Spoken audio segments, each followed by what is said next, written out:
इतिहास केवल तारीखों का संग्रह नहीं होता। इतिहास उन लोगों की गाथा होती है जिन्होंने हार के बाद भी हार मानने से इनकार कर दिया। राजस्थान की धरती रेत, पहाड़ और बलिदान की धरती है। यहीं पर जन्म लिया एक ऐसे शासक ने जिसने चित्तौड़ को खोया लेकिन मेवाड़ को कभी झुकने नहीं दिया। आज हम बात करेंगे राणा उदय सिंह, जो मेवाड़ के महाराणा हैं, जो महाराणा प्रताप के पिता और मेवाड़ के आत्मरक्षक है। तो दोस्तों नमस्कार, आप देख रहे हैं एपिसोड ज्ञान का सफर।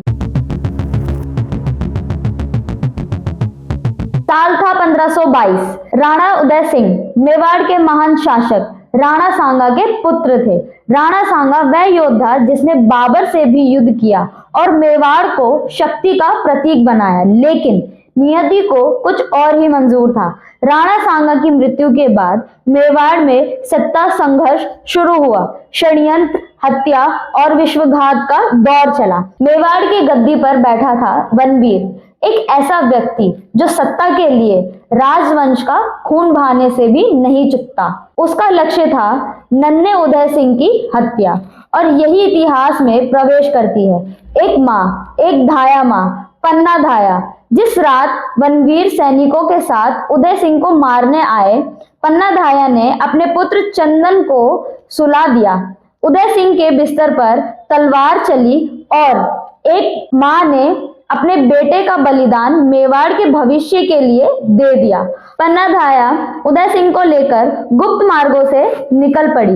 यह केवल एक बच्चे की रक्षा नहीं थी, एक मेवाड़ की आत्मा को बचाना था। समय बदला, उदय सिंह युवा हुए। साल 1540 उन्हें मेवाड़ का महाराणा घोषित किया गया, लेकिन चुनौतियां आसान नहीं थी। उत्तर में मुगल शक्ति, दक्षिण में राजनीतिक अस्थिरता और केंद्र में चित्तौड़ का किला, जो अकबर की आंखों में चुभता था। चित्तौड़ सिर्फ एक किला नहीं, वो राजपूत स्वाभिमान का प्रतीक था। साल 1567 मुगल सम्राट अकबर विशाल सेना के साथ चित्तौड़ पर चढ़ आया। उदय सिंह के सामने दो रास्ते थे, चित्तौड़ में रहकर युद्ध और विनाश, मेवाड़ की सत्ता और भविष्य को बचाना।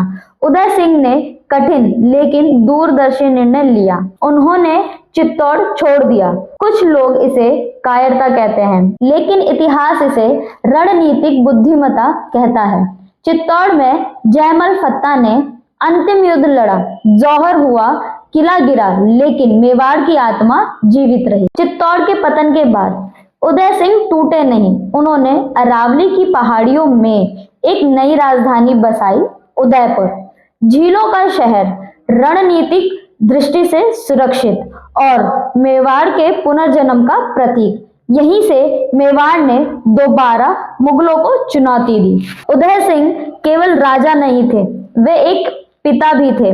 उन्होंने अपने पुत्र को महाराणा प्रताप को सिखाया, राजा वही नहीं जो जीतता है, राजा वह है जो झुकता नहीं। प्रताप ने स्वाभिमान, संघर्ष और स्वतंत्रता की भावना उदय सिंह की देन थी। साल 1572 उदय सिंह का निधन हुआ, लेकिन उन्होंने जो छोड़ा, एक सुरक्षित मेवाड़, एक नई राजधानी और एक ऐसा पुत्र जो इतिहास में अमर हुआ। आज इतिहासकार मानते हैं अगर उदय सिंह चित्तौड़ में मर जाते तो शायद महाराणा प्रताप का जन्म नहीं होता। राणा उदय सिंह तलवार से नहीं, दूरदृष्टि से लड़े। उन्होंने किला खोया लेकिन मेवाड़ को बचा लिया। इतिहास में हर नायक युद्ध भूमि में नहीं मरता, बल्कि कुछ नायक आने वाली पीढ़ियों के लिए संघर्ष की जमीन तैयार करते हैं। राणा उदय सिंह चित्तौड़ के रक्षक और मेवाड़ के भविष्य के शिल्पकार। तो दोस्तों, आप देख रहे थे एपिसोड ज्ञान का सफर। ऐसी ही और वीडियो को देखने के लिए हमारे चैनल को सब्सक्राइब जरूर करें।